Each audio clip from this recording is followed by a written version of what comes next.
ঘড়ি 5 লাখ টাকার কেনেন আর 5 কোটি টাকারই কিনেন, সময় কিন্তু একই দেখা। আর গাড়ি 5 কোটি টাকার কিনেন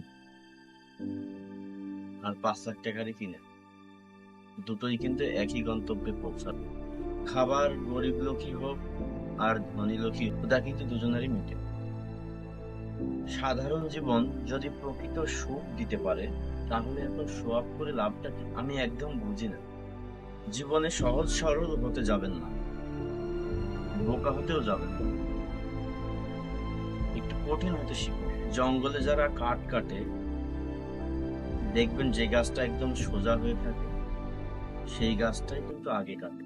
এই চোখ দিয়ে আমরা সবকিছুই দেখতে পাই, কিন্তু যদি একটা ময়লা থাকে চোখে, সেটা কিন্তু আমরা দেখতে পাই না। তো আমরা অন্যের দোষগুলো ঠিকই দেখতে পাই, কিন্তু নিজের দোষগুলো আমরা কখনো দেখতে পাই না। একটা জিনিস দেখবেন, যারা খুব সহজে রেগে যায়, অল্পতেই কেঁদে দেয়, তাদেরকে কিন্তু সহজে মানানোও যায়। আর এইসব লোকদের নাকি আল্লাহ তাআলা খুব বেশি পছন্দ করে। আশেপাশের লোকজন আপনার ক্ষতি করতে থাকবে, এটাই স্বাভাবিক। তবে আল্লাহর প্রতি যদি আপনার বিশ্বাস থাকে, আল্লাহ যদি আপনার পাশে থাকে, কেউ চাইলেও আপনার কোনো ক্ষতি করতে পারবে না।